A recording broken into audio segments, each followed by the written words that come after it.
Nós agora temos um entendimento completo de algo que se iniciou na década de 70 nos Estados Unidos.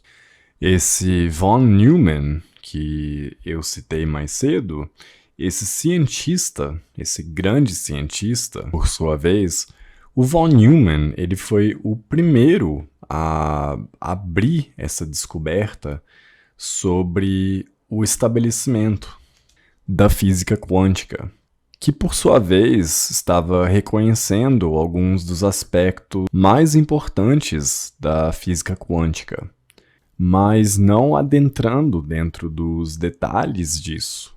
E detalhes da física quântica no início era muito claro que se a gente adentrasse nos detalhes, a consciência iria vir de um modo principal. Mas os físicos estavam empurrando por aí a ideia da consciência. Então, um pouco foi introduzido. E isso é dominado a interpretação de Copenhagen. A ideia de que o observador pode afetar a medição. Esse tipo de ideia foi introduzido, então, um pouco, mas ainda um pouco de empurramento. Talvez não tenha tanto efeito sobre movimento. E aí veio von Neumann e houve o problema da medição quântica, como que a possibilidade se torna a realidade. Então, em primeiro lugar, ele provou o teorema que a interação material nunca pode converter possibilidade em realidade. E com esse poder do teorema, ele disse: o que faz? O que acontece, então? A única outra coisa que está envolvido é o observador. Nada mais. Tudo é material. Somente o observador possui algo que talvez não seja material, como a consciência do observador. O observador, ele possui sim uma consciência. Ele é um experimentador. O que é algo que não pode ser colocado dentro da camisa de força do materialista. Então ele fortemente sugeriu que a consciência do observador colapsa a possibilidade em atualidade. Agora, o Fred Aaron Wolf, que também é um ótimo cientista e um bom amigo meu, ele viu essa interpretação. E uma ideia surgiu dentro do cérebro dele, uma ideia linda. E ele expressou essa ideia, e ele expressou isso em uma linha famosa muito comovente. Nós criamos a nossa própria realidade. Nós criamos a nossa própria realidade. Então todos os tipos de cultos começaram a surgir com essa ideia, porque parecia como se a gente apenas escolhesse possibilidades quânticas, qualquer evento que a gente quisesse. Como se eu apenas fechar aqui meus olhos e meditar, focando em um carro, talvez esse carro vá materializar agora dentro da minha garagem. Mas, é claro, isso não é bem verdade. Então as pessoas também ficaram desapontadas, porque não funcionou exatamente dessa maneira. Mas essa ideia, apesar de tudo, quando aplicado dessa maneira simplificada e descuidada, ela simplesmente não funciona. E ela é contida na ideia de que a consciência, ela colapsa a possibilidade em realidade. Exceto que o Neumann, ele não entendeu a consciência propriamente. Dado isso, não é a consciência individual do observador que é o ego, mas sim é a consciência espiritual, a unidade. Isso é a consciência. Então, a gente introduz a consciência dentro da equação, esse que é o dilema. E é isso porque a gente tem o processo de 7 olhos. Com o processo de 7 olhos, nós podemos conectar e nos empoderar com aquela consciência, que é a unidade da consciência. Ele começa com a inspiração. Inspiração é quando nós entramos dentro da pré-consciência. Nós superamos o domínio do cérebro que ele possui em nós Nós paramos de ser o ego identificado como o cérebro, a memória. Ao invés disso, nós nos abrimos para o self quântico, abrimos à expansão. Inspiração, ele pode ser produzido através de um pouco de meditação. Ele pode ser produzido por escutar música. Ele pode ser produzido simplesmente pela visão de algo que eu amo.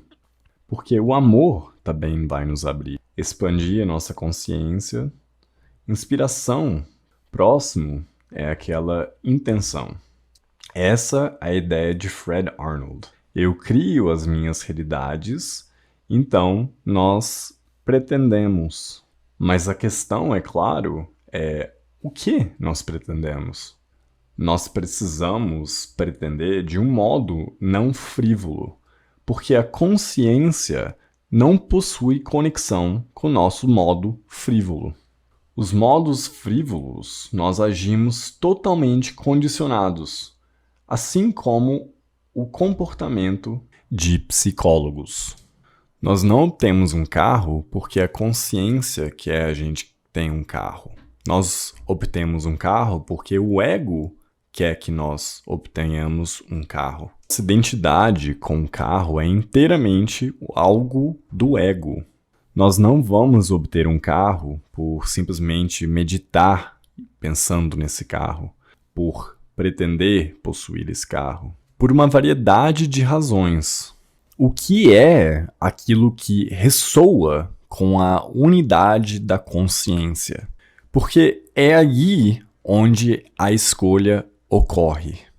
O que eu sei e que todos nós sabemos que ressoa com a unidade da consciência. E essas são as coisas que nós podemos chamar de arquétipos.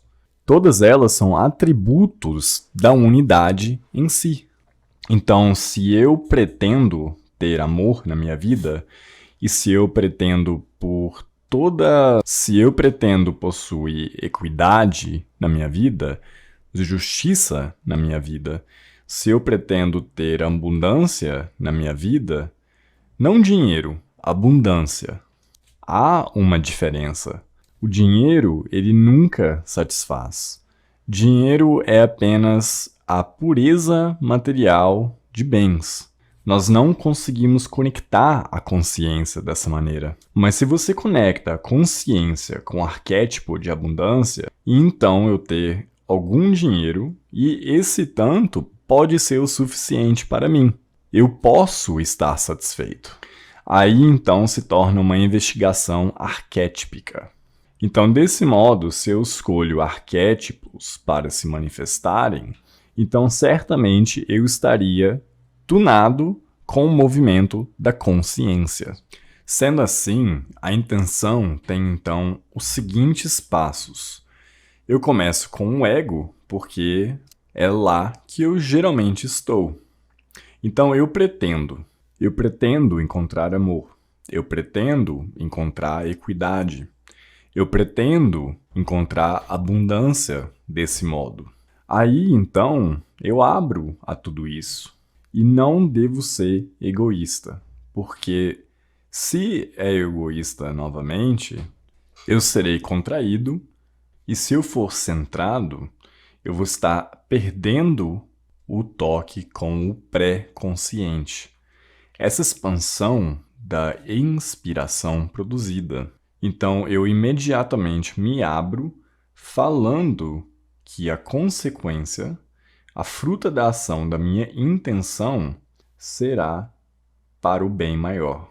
Todas as pessoas. O terceiro é crucial.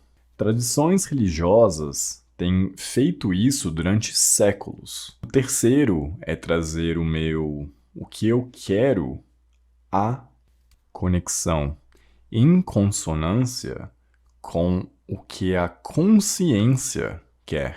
Então eu rezo assim. Eu digo, deixe que a minha intenção esteja em ressonância com o movimento da minha consciência. O movimento da consciência que cria essa afinação é uma oração. E depois da oração, assim como outras tradições espirituais, nós nos tornamos silenciosos, meditação. E nessa meditação vem o terceiro aspecto do processo. Esse nós chamamos de intuição. Esse é uma mensagem direta através da percepção extrasensorial, o ESP dos arquétipos a mim. Ele está diretamente me falando: olha, essa é a investigação do arquétipo que você precisa fazer para que consiga se conectar, para que consiga se manifestar.